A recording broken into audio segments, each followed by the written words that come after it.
Ladies and gentlemen, good morning and welcome to the Nazara Technologies Q2 FY26 earnings conference call, hosted by Spark Institutional Equities Private Limited.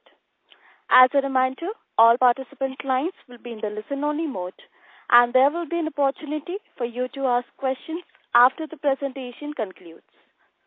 Should you need assistance during the conference call, please signal an operator by pressing star, then 0 on your touchtone phone. Please note that this conference is being recorded. I now hand the conference over to Mr. Anand Srinivasan from Spark Institutional Equities Private Limited. Thank you, and over to you, sir. Hey, thanks, Swapnali. On behalf of Avendus Spark, I welcome all of you to the Q2 FY26 earnings call of Nazara Technologies Limited. We have with us the management team represented by Mr. Nitish Matterson, CEO and JMD at Nazara Technologies, Mr. Rohit Sharma, Executive Director, Nazara Technologies, Mr. Rakesh Shah, CFO, Ms. Anupriya Sinha, Head of Corporate Development at Nazara Technologies, Mr. T.S. Menon, Head Offline Gaming at Nazara Technologies, Mr. Terry Lee, CEO of Fusebox Games, Mr. Jeff Amis,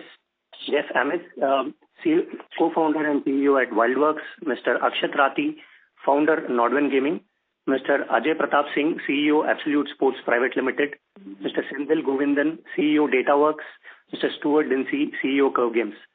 I would now like to hand over the call to Mr. Nitish Matterson for opening comments. Over to you. Yeah, thank you. Good morning, everyone, and thank you for joining us this morning. To start off with, on our quarterly performance, Nazara delivered for our H1. So Nazara delivered INR 1025.2 crores in revenue in H1 FY26, up 80.2% year-on-year, and INR 109.4 crores EBITDA, up 118.5% year-on-year. Our core gaming EBITDA came in at 23.2%. In Q2 FY26, revenue was INR 526.5 crores, up 65.1%, and EBITDA was INR 62 crores, up 146.4% year-on-year. Our PAT was negative INR 33.9 crores in Q2 FY26, predominantly due to the real money gaming ban and our impairment of Moonshine Technologies. And our PAT for H1 FY26 was 17.4 crores. Our operating cash flow for the first half of this year was INR 71.5 crores on a pre-tax basis, up 170.8% year-on-year, demonstrating a high cash conversion to our EBITDA and reported PAT. Growth was driven by scaling up our live ops, improved retention and multi-platform monetization across mobile, PC, console, and offline. At this point of time, over 90% of our gaming revenue comes from international markets, with a strong focus on the US and UK markets. Mobile gaming remained our primary engine of growth, led by gaming IPs such as Love Island, Big Brother, Kiddopia, Animal Jam, WCC, etc. Our PC console publishing business performed quite well through successful IPs such as Human Fall Flat and Wobbly Life. Offline gaming, Smash and Funky Monkeys, has been growing well and is expanding pretty rapidly now for us.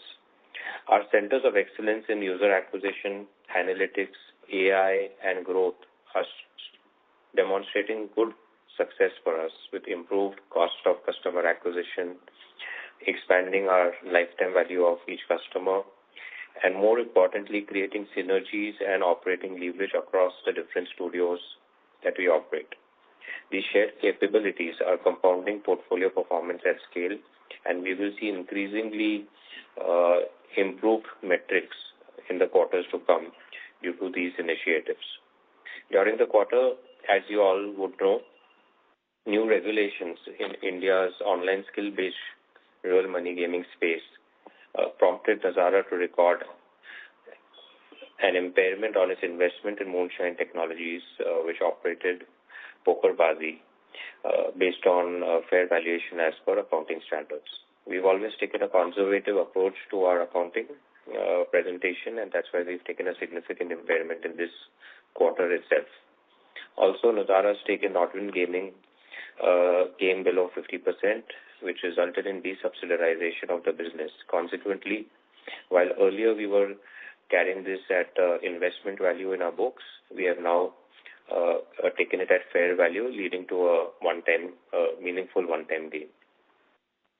This quarter's performance, despite the headwinds faced, demonstrates Nazara's resilience and validates our strategy of a diversified portfolio, providing stability to the overall platform and allowing us to take surprises in our stride while continuing to scale. With that, I will now hand over to Anupriya to discuss segmental performance. Over to you, Anupriya. Thank you, Nitish. Good morning, everyone. I'll start with the performance of our core gaming segment, which consists of mobile gaming, PC console publishing, as well as the offline gaming segment. In H1 FY26, on a year-on-year basis, our core gaming segment grew by 159% in revenue terms and 253% in EBITDA terms. The EBITDA margin for this business was 23.2%. In Q2, on a year-on-year basis, the segment grew by 159% in revenues and 213% in EBITDA, with an EBITDA margin of 22.1%. Starting with mobile gaming segment, the momentum remains strong with broad-based growth across Love Island, Animal Jam, and WCC. We also added Cats and Caught as the new IPs in this segment. In Q2 FY26, mobile revenue grew 81% and EBITDA grew 95% year-on-year, reflecting improved UA efficiency, live ops cadence, and content refreshes. H1 trends were similarly robust, with revenue up 83% and EBITDA up 109% year-on-year. Operationally, we executed our systematic growth framework, sustaining Love Island's longevity with Season 13 featuring on App Store, scaling Kidopia investments at disciplined economics, and delivering revenue uplifts in Animal Jam through new content. We also advanced IP expansion initiatives, including Animal Jam's upcoming Roblox launch and Big Boss launch for the Indian market. Moving to PC and console publishing, we continue to demonstrate high-margin IP monetization and expanding platform reach. Curve Games benefited from evergreen catalog strength and new platform initiatives, with Human Fall Flat delivering 1.25 million units in September 2025, up 25% year-on-year, while Wobbly Life surpassed 2 million lifetime units and is being now developed for Switch 2. Turning to offline gaming consisting of Smash and Funky Monkey, the portfolio delivered INR 12 crores of EBITDA in H1 FY26 at a 27.5% margin. Within the quarter, Smash and Funky Monkey together drove revenue and EBITDA with a clear discipline-led playbook. We launched 3 new Funky Monkey centers in Q2 FY26 and continue to progress the Smash 2.0 revamp with a relaunch targeted for FY27. Offline remains both cash accretive today and a valuable audience funnel into our digital IPs. Moving on to the other segments, AdTech delivered strong growth and robust profitability with Q2 FY26 performance, such as revenue increased by 501% and EBITDA grew by 289% year-on-year for it. For H1, the AdTech business contributed to INR 10 crores of EBITDA. The combination supports client synergies, broader cross-market solutions, and a shift towards higher-margin product lines. Nodwin's core business showed profitable growth in Q2 FY26, even as revenue and EBITDA for its core business grew 31% and 32% respectively in revenue and EBITDA terms. The business sharpened focus on youth content and influencer IPs and is scaling esports across India, Saudi Arabia, and other emerging markets. Nodwin appointed a global gaming veteran as a non-executive director. The business also refined playbook and stronger synergies are now improving outcomes. Backed by equity infusions, divestments, and expanding profits, now Nodwin is preparing on an additional raise to accelerate its global strategy. In absolute sports, Clear delivered INR 7.2 crores of EBITDA in H1 FY26, even as it navigated lower organic traffic following Google's update. Management has proactively executed cost measures, driving a 13% year-on-year cost reduction in Q2 and planning a 40% year-on-year reduction in Q3. Other properties performed well, with Pro Football Network revenue increasing 83% year-on-year in H1 with modest cost reduction.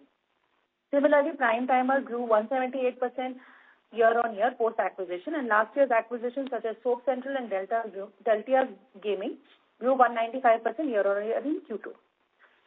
With this, I conclude my remarks and will now open the call for Q&A. Thank you very much. We will now begin the question and answer session. Anyone who wishes to ask a question may press star and 1 on the touchtone telephone. If you wish to remove yourself from the question queue, you may press star and 2. Participants are requested to use handsets while asking a question. Ladies and gentlemen, we will wait for a moment while the question queue assembles.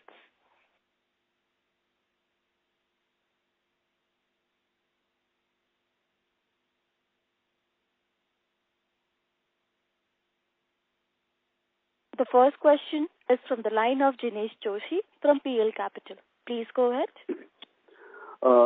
Thanks for the opportunity. Sir, we have taken a provision for impairment in Freaks for about 206 crores. So what led to this impairment? And also, if I remember right, we had invested about 271 crores over here. Please correct me if my number is incorrect. So apparently on that base, the impairment appears to be quite substantial in nature. So if you can provide some color on that. While in the PPT, we have stated that the Freaks 4U is facing some headwinds in Europe given high layoffs and the stagnating market in Europe. But I think we invested in this company maybe about a year back or perhaps 1.5 years back, and suddenly we are having an impairment. So just some color on that.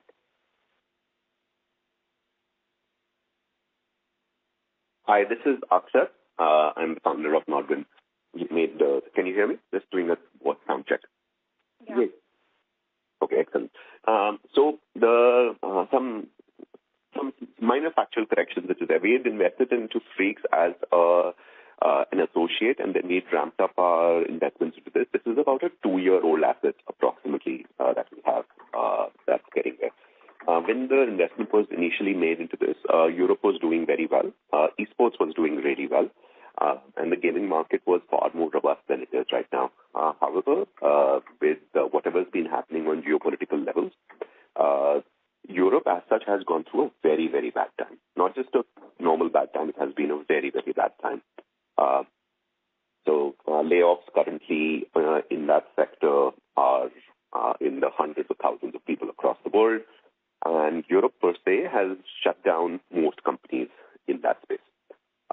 The additional one, so obviously marketing dries up when you're firing people. That headwind are here to play. Plus AI is also going in, playing in that space a lot. So budgets, people, etc. are all being cut. Now the second part is Europe is also going through an aging crisis, and which has also led to a ability to move people out of the business is extremely expensive. And the last one, which is very important, is esports per se in the Western markets has died. It's only becoming an emerging market in the Saudi Arabia phenomena. And in these markets, it's doing phenomenally well. And as esports dies also in those markets, we are hit with triple headwinds. The final question on this was how much had we invested? Our total investment in this asset was around 42 million euros. So closer to 430 crores. As of right now, an associate-based accounting has that impairment that you're going and seeing, which is Nazara's share. The rest of the total impairment for us is there. We are doing proactive work where we believe the cash that the company requires to go ahead and keep surviving is not going to be sustainable for us to go ahead and keep on funding this asset in the future. Yeah, Jinesh, this is Nitish. I just wanted to add a couple of points here. I think it's important to understand that a lot of the investment was through equity swap into a subsidiary of Nodwin. So the cash amount was much lower than the total value that is being impaired. I think secondly, at least our view is that if we make a mistake, we should recognize it quickly and move ahead rather than keeping on, putting more cash into it. I think Nodwin is also aligned with the same. If you look at Nodwin numbers, actually the overall business is doing quite well this year, but the losses are predominantly coming only from Freaks 4U. So I think we both agreed to take this, proactive action in terms of the health of the business as well as in terms of, conservative accounting. I hope that answers your question. The line for him has been disconnected. Okay, let's move on. We will take the next participant. The next question is from the line of Manan Palodia from MKP Securities. Please go ahead. Hi, Nitish. Good morning. My first question is again on Freaks 4U. If you could disclose the cash value and the share swap value, even if it was in a subsidiary of Nodwin, number one. I think secondly, on the Pokerbazi impairment that we've taken, I know we've been fairly conservative and taken most of it upfront. I'm just wondering if how much of that cash was already used. There must still be some cash on the company's balance sheet. I understand there are contingent liabilities as well from the GST department, but if you could explain what the strategy there is going forward, since we are still major equity shareholders. Yeah, sure. Let me answer the Pokerbazi question first, and then Akshat can give the clarification on the Freaks 4U investment breakup. So on Pokerbazi, I think we've basically taken an approach to write off everything except for or provision for impairment except for the cash in the company broadly. So I think the delta that you see is cash in the company, and they have over 100 crores of cash at this point of time. The company is obviously evaluating multiple options.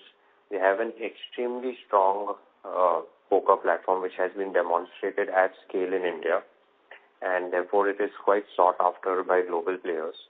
And they are exploring a variety of global businesses and also potentially how they can leverage their India user base going forward for different offerings. So I think it's all work in progress, and hopefully by next quarter we will have more concrete updates to give on that. From a Nazara perspective, like I said earlier, we usually like to keep our books very clean and take a conservative approach, which is why we went ahead and took this impairment upfront in this quarter itself.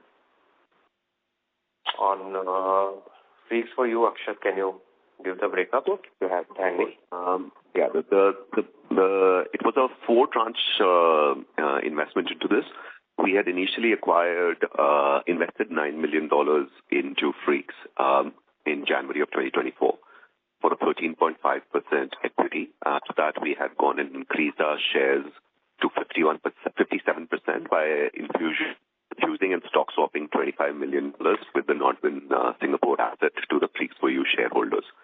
We additionally have invested around another $6.5-7 million into them as primary capital over time for a total of about $15 million in cash and $25 million in stock. And the balance is stock that is still due, but we will not be going and exercising that asset. So total value in everything put together is around $40 million. Right, understood. Akshay, just a follow-up on that if I can. So my understanding, at least up till last year, was that we are exploring this global esports opportunity where I think you guys were talking about Turkey and outsourcing a lot of the services, part of that to India. Is that still a part of the thesis with what you just told us, or is there a change? 100%. So, look, I think it's probably a good question which allows me to go ahead and give a small commentary around this, and it might help everyone else who's potentially going to ask that question. Nodwin remains extremely gung-ho on the global esports strategy, but in specific sectors of the world.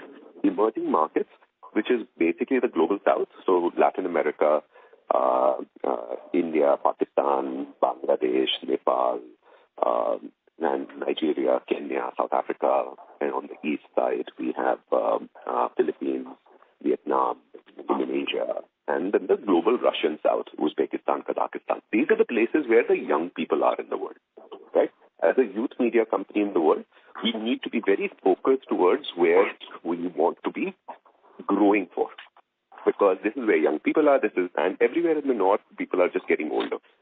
Now, our Freaks asset was the ability to go ahead and get a beachhead in a developed market, which would go ahead and potentially bring us a lot of revenue that we could then go ahead and funnel into the rest of the locations that we are. That theory of going and investing into developed markets to go ahead and get funneling for the developing markets did not work out, specifically from the European point of view. Our theory on this still stands, and Freaks was actually an asset we acquired. It's part of the presentation, it's uploaded. We acquired Freaks. This is one of the 7 previous assets that we had acquired. There's everything after that which we've been doing has been working out much better. So even our M&A strategy has worked out much better. And thank God we at least had even put more cash behind it. I think Nitish's counsel is great, where we've been able to go ahead and just impair a lot of the equity value that we swap with. But and equity is not cheap for us because we keep growing. So that's our idea. We remain robust and we remain strong to go ahead and invest in emerging markets, and we'll continue to do so. That was great, Akshay. Thank you.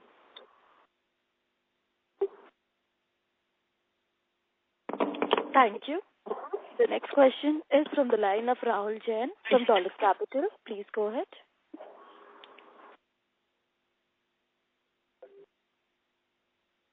Mr. Rahul, please proceed with your question. Yeah, hope my line is okay. Yes, please proceed. Yeah, hi. Firstly, if you could elaborate on the new brand that we are creating, new brand and new brand title, where we are saying that this is around imagination, creation, and expansion. So, specifically on the creation side of it, in terms of what kind of investment we would put in and what kind of monetization we are looking into it, and any other plan on the expansion side of it. So I think some of the color around this newfound brand and yeah. So, Rahul, I'll take that as Nitish. So first, let me give you the whole thinking behind the new brand identity, our new logo, and our new brand positioning as Enter Magic. I think what we realize is that in today's, our players or generally everyone's life is stressful, and the one thing that can really bring some magic or some relief in their lives is, interactive entertainment experiences through gaming, through immersive worlds, which is why you have so many gamers, right? Today, everyone in India's 500 million plus people playing on their mobile phones exactly for that. As technology is progressing and at a very rapid rate, we believe that these interactive, immersive experiences will really scale up and really become much deeper. And I think that's a direction that Nazara is really looking to go, leveraging artificial intelligence, leveraging virtual reality, etc. A lot of our focus, as you know, has been on IP. And the beauty of owning IP is that you can easily transcend the IP into these new platforms and technologies. So let's take, for example, Animal Jam, which is the IP that we own. We are, for example, currently working on a very exciting project that takes Animal Jam onto the Roblox platform. But tomorrow we would probably work on a immersive world around Animal Jam in a metaverse. So I think providing these interactive, magical experiences to our consumer base, to our players, is a direction we are going in, and we believe that will be very powerful. So that's the perspective. In terms of creation, we will obviously invest more in these, in these technologies, in these developments that we are doing. But we will also remain very pragmatic. We don't want to be too early in anything and burn a lot of capital. So you can expect us to continue to remain pragmatic as we have been, but also with a leaning towards investing in these emerging technologies. Right. Thanks for the color. Just one more question from my side. Just to understand the Freaks 4U part of it from a P&L standpoint of view, given your current positioning about that business, is it that some more losses would continue in this business as it taking down at an Odwin level, or will it be moderating now since we have written it off in our case? Yeah. Akshat, can you take that? Of course. So look, our idea on this is we've written off the entire value of the whole business. There is a small provision that is kept for us just in case any follow-on losses might come. But we are fundamentally not going to continue funding this business. So the management of the business has been told very, very clearly if they can go ahead and survive internally with internal accruals, that's great. Otherwise, we will not be supporting them, which would mean that either they will go ahead and file for insolvency or they will go ahead and have to trim costs. But we are no longer ability as a large shareholder of theirs, I think close to 57, 60, 62%.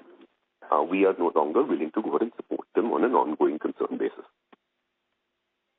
Yeah, actually, please go ahead. So which would mean, and that's why we are proactively impairing our entire position on it. Yes. So I was just trying to understand from a accounting point of view, is the current quarter losses, is the run rate losses that will sustain for that business in the second half of the year? Or I understand the cash part of it, but from accounting and integration point of view, will still be carrying the losses in future? Rakesh bhai, would you like to put in help us answer? I will take that answer. So I think Rahul, the company, given its cash position, will not be incurring much losses going forward. They will either figure out a way to, and company's already been reducing costs at a significant rate over the last few quarters. So I don't estimate the similar losses to continue, or they will be significantly reduced even if they are. Understood. That's pretty helpful. And similar way on Pokerbazi, we are not going to put any cash, and they already have some bit of cash. I heard you saying more clarity would emerge, but meanwhile, what could be the burn rate on an exit basis on a monthly or quarterly basis? Look, they've had approximately 17 crores burn in this Q2. I do know they've been also working on optimizing, but over there it's a delicate balance because, like I was saying, their technology platform is in great demand and they continue to invest in the technology team. Some of that revenue that's going to start kicking in may lag by another quarter or so. So there may be continued losses into Q3, and we would probably have to take our share of that loss as an associate company. But I think over the next quarter, costs will be optimized further, revenues will start kicking in. So I think it's maybe 1 or 2 quarters more. So you're saying revenue can potentially come even in Q3? Yeah, it should because, like I said, they will be licensing some of their existing platforms to external parties and working with them. Right, and if it is possible to share the fixed cost of the business? I don't have it handy, but we'll try and put it out separately. Sure. Thank you. That's it from my side, and best of luck for the time ahead. Yeah. Thank you. The next question is from the line of Sukrit D. Patil from Eyesight Fintrade Private Limited. Please go ahead. Good morning to the team. I have 2 questions. Looking beyond the quarter numbers, what is the bigger picture for the company with gaming, rules changing and esports becoming the mainstream? How are you putting the company to build a lasting edge, beyond just order wins or new platform launches? Is there something deeper that you are planning, like global partnerships, IP creation, or engagement forms, that will make the competitors hard to copy? Yes, thanks. Sure. So I think our playbook on creating centers of excellence on user acquisition, on artificial intelligence, on data analytics, on growth, These are, and we've hired, some very strong professionals from across the world to lead these centers of excellence that we have created. I believe that this will become a significant differentiator and a competitive edge for us, because what these will do is they will uplift the capabilities in each of these segments for all the studios that we are operating. And therefore, as a collective, I think we should be able to achieve a lot more and create distance between us and the competition. We're already starting to see early signs. So, for example, our Center of Excellence on User Acquisition, we're using some of the latest technologies to deliver better results. We're starting to see those green shoots in games like IPs like Kidopia, which, we will show you in Q3 numbers. So I think we are quite excited about that aspect of bringing together these synergies. And on the top of this, our whole focus is on buying the gaming IPs or creating gaming IPs, because we believe that, especially in the world of AI, if you own well-established IP, that becomes a big differentiator for you, and you can actually leverage AI to develop faster, service your consumer base faster. So I think synergies through our centers of excellence, plus a focus on buying and building profitable gaming IP from a global perspective, is really the core business focus at this point of time.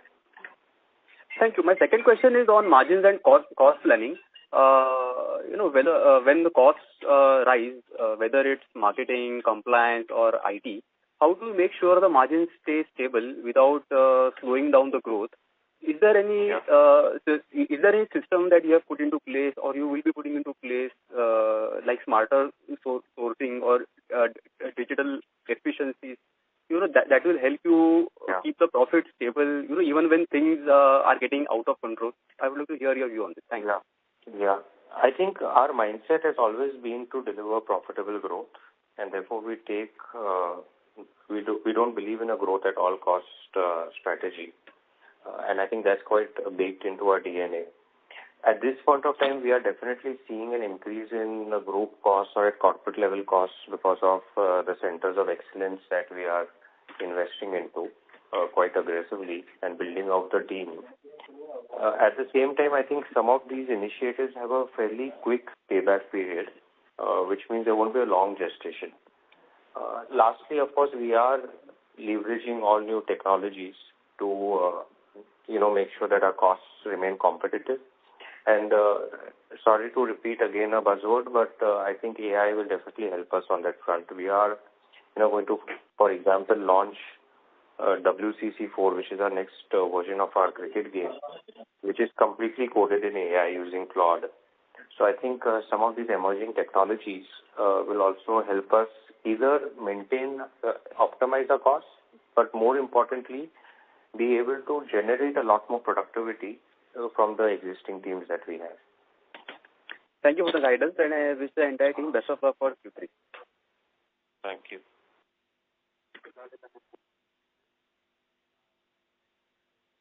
Thank you. Ladies and gentlemen, in order to ensure that the management will be able to address all the questions from the participants in the conference call, we request you to kindly limit your questions to per participant. Should you have a follow-up question, please rejoin the queue again. The next question is from the line of Jinesh Joshi from PL Capital. Please go ahead. Yeah. Am I audible now? Yes, sir. Yeah. Sir, I just wanted to know at what valuation did Nodwin raise the money, and who were the investors? Because apparently we have recognized the gain on revaluation, but for Freaks, which is a subsidiary of Nodwin, there is an impairment. So if you can just explain that part. Yeah. So Nodwin has done two fundraisers. One was last year with Nazara, Krafton, and Sony, and then a top-up earlier this year, a couple of months back, at broadly the similar valuations. Akshat, you can share more details.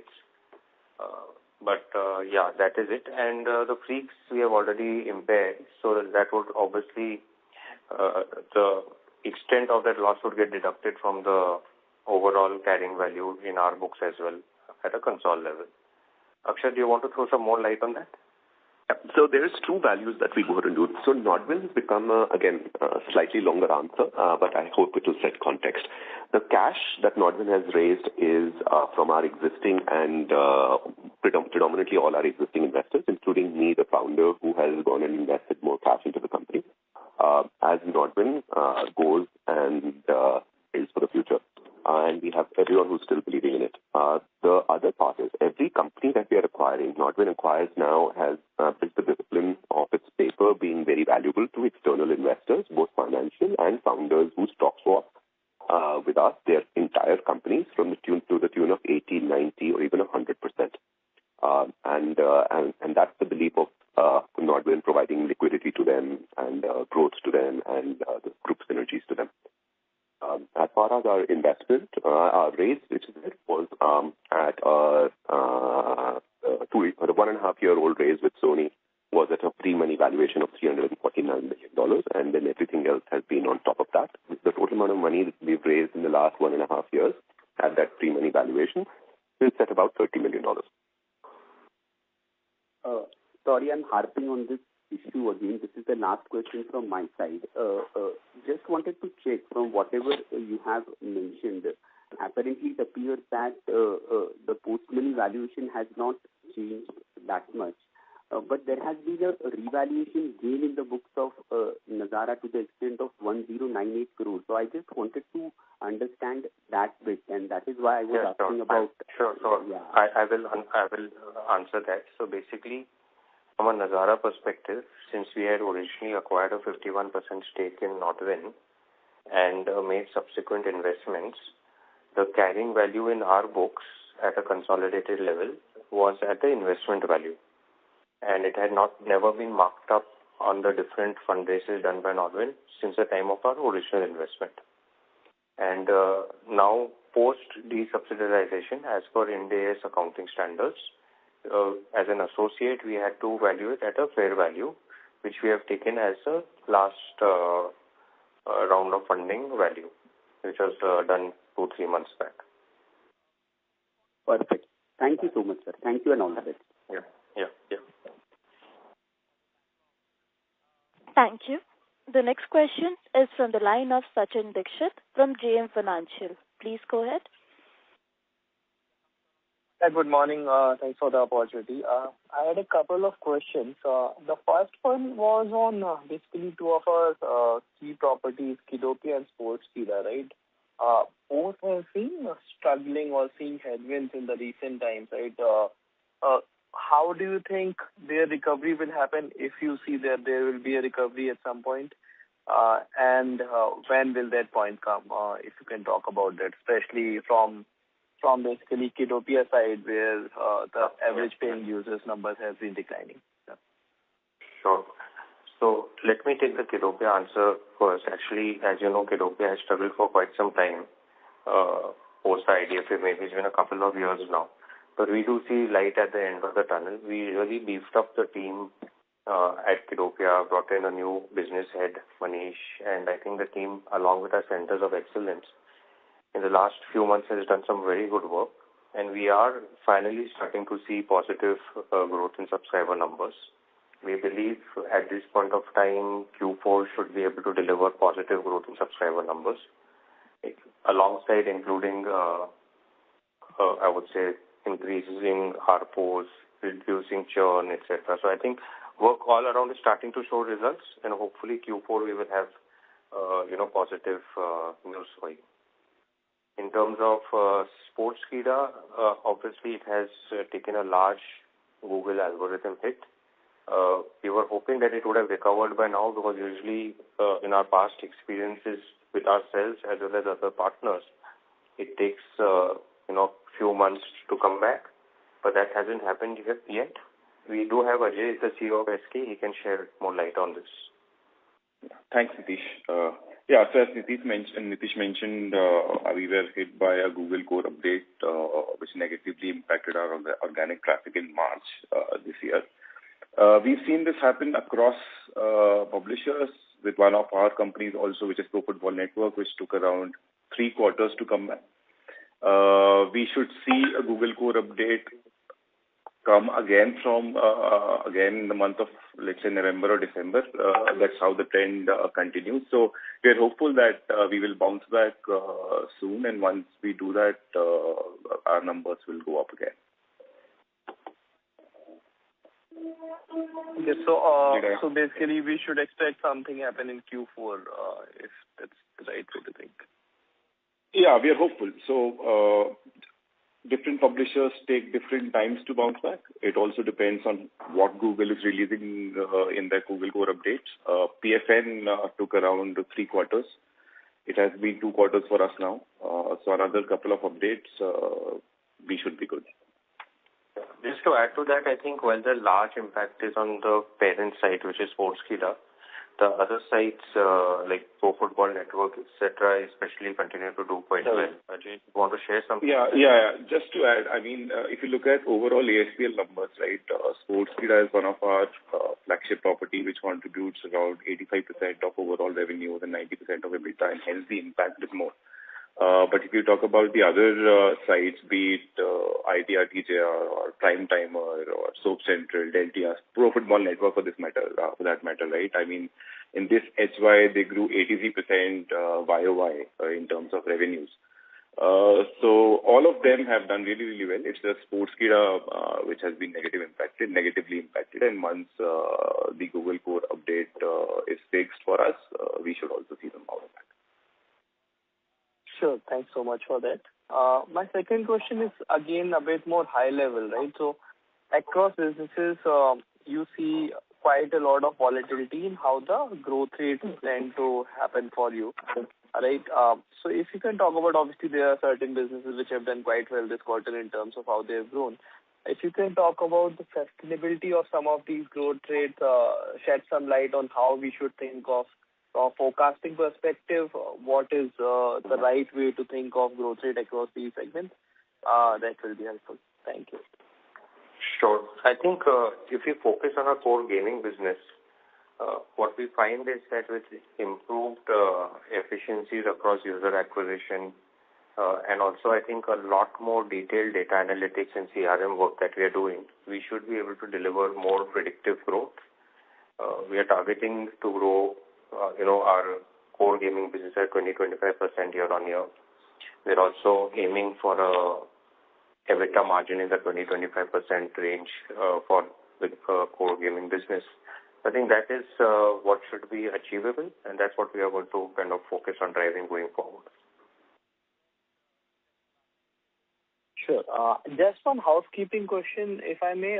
So on Smash side, right? So while last quarter you reported revenue only for the acquired period, revenue and EBITDA, but it looks like while EBITDA has tripled this quarter, but revenue has tripled this quarter, but EBITDA remains flat. Is there something incorrect that I'm looking at? I will have to double click on that. For us, before I jump into that, let me just give you a perspective of what is happening in the offline gaming side. We have 2 offline properties right now, Funky Monkeys and Smash. Funky Monkeys right now is on a quite active growth path because the 4 format is working quite well, and we are expanding now to multiple stores in a city. We're launching 1 to 2 stores every month, which is going to compound. So I think we are quite excited about that, and there's huge scalability. We believe the current 14 centers or 15 centers can get to 100 centers in the next couple of years. So that's what we are going after. In terms of Smash, what we are really doing is after procuring it from NCLT, we are doing 2 things. One, of course, we are cleaning up and getting proper grip on the existing business. Acquiring any business from NCLT requires some optimization. And we've also made new hires over there.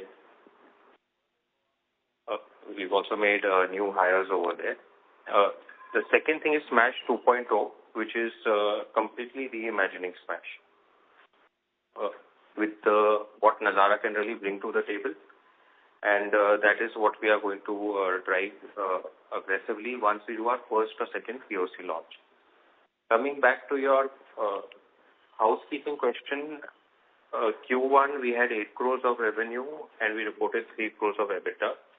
Q2 we had 24 crores of revenue and we reported 3.5 crores of EBITDA. That's because Smash was consolidated from June. In terms of your question on why the EBITDA is lower, to be honest, I will have to double click on that. So we'll put this information out later. Sure. Thank you. Thanks a lot and all the best. Thank you. A reminder to all the participants, you may restrict your questions to per participant. The next question is from the line of Abhishek Banerjee from ICICI Securities. Please go ahead. Hey, hi. Good morning and thank you for the opportunity. Just a couple of questions from my side. Firstly, I saw the game that you put out on Bigg Boss. Seemed like a good proposition. So, any thought process on what can be a potential revenue from this game going forward, and how is the early signs of traction? Yeah, it's very early days, but we just launched it and we've kind of soft launched it. We are fine-tuning the initial KPIs before we start user acquisition, etc. But the bigger picture here is, and I will ask Terry, who's the CEO of Fusebox, to jump in. I think the bigger picture here is that, through the Fusebox acquisition that we did, we found that the engine that they have made works really well with IP on these narrative-based story games. And Love Island has already proved that at scale. So what we've really done over the last year working with the team is to acquire other IPs that we think can do very well and launch games around that. So we acquired a Big Brother global license. The game has already been launched, and the second edition or second episode of that has just been launched a couple of weeks back. Then we got Bigg Boss in India because we also want to make sure that we are translating all our studios also from an India context. And I think Bigg Boss has been a good launch for that. And we acquired Traitors, which is again a global license. So the studio has really moved from a 1-game studio to a 4-game studio in 1 year. And I think that should drive substantial growth overall into FY27. Bigg Boss, a little early to comment at this point of time, but given India's large user base, I think with the right IPs and the right quality of games and content, we should do very well. Terry, you want to add to that? Yeah, thanks, Nitish. As Nitish mentioned, it's still very early. We only launched Bigg Boss Thursday last week. So we're still in the kind of the early launch and only starting to engage with user acquisition now. However, we're very excited about such a huge IP. And in general, from our experience, these games take several seasons to compound players, and it makes UA cheaper, and so we can keep growing at scale. We're very excited about the addressable market for Bigg Boss, and it's just another IP along the route, and we will continue to kind of grow in this way. Understood. So, Terry, just one follow-up on that. So, I played the game a little bit. It seemed like it was tuned for the India context. So, trying to understand whether, was it developed in India or was it developed, outside? So it was developed both in the UK and both in India. So we partnered with a trusted partner of Nazara. And so, we were working with the UK team and with an Indian partner to make sure that it was culturally relevant. And actually, we have some Indian employees as well. So, it was a mixture of both. Great. Super. And Nitish, just back to you for one last question, which is on Moonshine. So, we have seen that in the, RMG space, some of the erstwhile players have now pivoted into other business offerings. So anything like that on the horizon for Moonshine or? No, of course, definitely. The team there is very hungry to do a lot, and they have, like I was saying earlier, a fantastic platform. I think it's at a global stage, their platforms can compete very well. So I think there are two broad areas of thinking. One is they have a large, very high-paying consumer base in India, which is quite loyal to their brand, and how can they leverage that in making other offerings that would be relevant to that user base. That's one area. The second is, of course, taking their platform global, both from a direct-to-consumer perspective.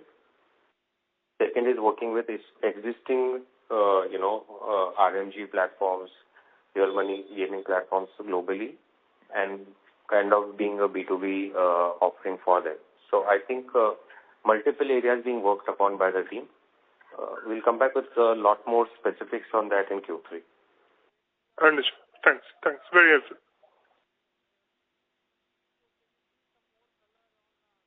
Thank you. The next question is from the line of Kunal Bajaj from Choice Institutional Equities. Please go ahead. Sure. Thank you. Good morning. And congratulations on good set of results. So firstly, my question was on Nodwin. So we have seen that Nodwin has been continuously raising funds. So what is the focus area for growth over here? And secondly, on the strategies and status of the Nazara publishing business.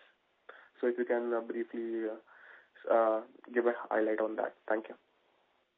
Yeah. Akshat, you want to take the first one? Of course. Look, Nodwin has been raising money for some time now, and we continue to raise, and we have believers in us. Over the last couple of years, this is our last quarter that we'll be part of the Nazara family till our August numbers, and we've loved this journey. But one of the big things is that Nodwin is growing up, right? We are a company that is now considered one of the best in the world in youth media. In emerging markets, we are literally number one or number two in the world of what we are building. And our idea is to keep on building that. And my stated vision is Nodwin wants to be $1 billion revenue company in the next 5 to 7 years. And Nodwin wants to go ahead and be there. We want to be wherever the youth are. We want to have content. We have 4 legs, which is live, content, esports, and influencers. And these are the ones that kind of all rub together. And whether it's a Comic-Con, that is a property that we have in India and we are now taking to multiple parts of the world, or we are having global IPs that come to India, or we have our esports tournament happening in Budapest in December with the World Championship of Counter-Strike, or we have the BGMS activity happening in India, or Playground, which is the most watched youth show in the country of India that's being exported to different parts of the world with Bangalore or Endemol. Those are all strong verticals for us, and we will continue to go ahead and invest in all of these as we go forward. And all the markets, as we stated, are jammed. And everyone across the world now recognizes that, and that's why they invest into us. We have founders who come to our thing, and there's more ships that join our flotilla to keep on becoming better because we have great founders who come, and sometimes those founders will fail. We'll never have a 100% success rate. We are blessed if we have a 50% success rate. But those founders who will try will go ahead and build value for us. And sometimes when those ventures fail, the idea will fail, but the founders never fail. And those founders will always try to go ahead and start new businesses and new ventures for us. And we've already started seeing that with some of our founders, making new ventures that are now creating extreme value for us. Nodwin will remain an IP company. Some cash flows will be done through agency and white label work, and long-term value will be through IP monetization and global growth in emerging markets. Thanks, Akshat. I will answer the second question around Nazara publishing briefly.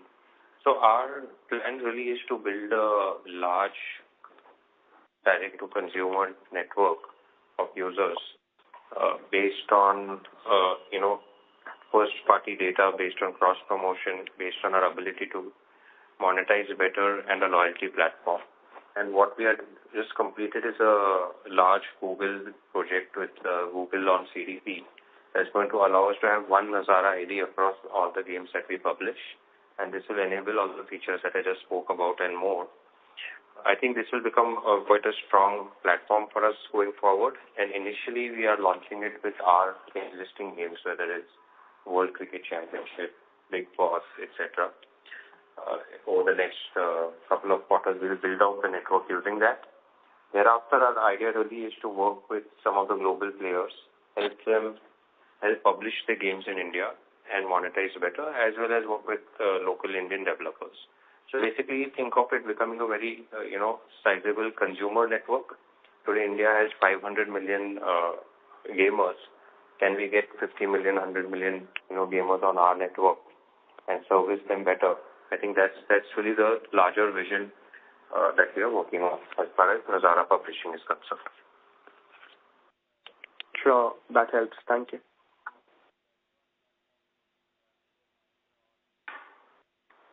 Thank you. Ladies and gentlemen, as there are no further questions, I would now like to hand the conference over to the management for closing comments. Sure. I'd like to take this. I have Stuart Dinsey, who's the CEO of Curve Games on the call, and he's woken up at 3 o'clock in the morning to join the call. So maybe he can just quickly use this opportunity to introduce himself and speak for a couple of minutes on what Curve is up to. Stuart? Thank you, Nitish. Good morning, everybody. It's nearly light here, but not yet. We're very pleased to have joined the group. Curve has got a long history of profitability. We're well established in the console and PC market. I think we're just coming up to 6 months since the acquisition. We've gone through a period of transition without it materially affecting the business. And we're continuing to work with Nitish and Rohit to leverage the Nazara ecosystem to further benefit Curve. And we're signing games and looking to grow the business going forward. Thank you, Stuart. I will hand over the call to Rohit Sharma, who's our Executive Director, for the closing remarks. Rohit, over to you. Thank you, Nitish, and thanks everybody for joining the call and all the questions. As Nitish and most of our team members have mentioned that we have Nazara has been in the last couple of quarters building very strong focus on building IPs, building synergies with all our studios. Our center of excellence has really worked well for us and will scale up and continue to scale up. So I think we are very excited about the way what we built and the way we are scaling up. So again, thanks a lot, everybody, and once again, thanks for the nice, relevant questions, and thanks from our side. Okay. Thank you, everyone, for the call. Have a good day. Thank you very much, sir. On behalf of Spark Institutional Equities Private Limited, that concludes this conference. Thank you for joining us today, and you may now disconnect your lines.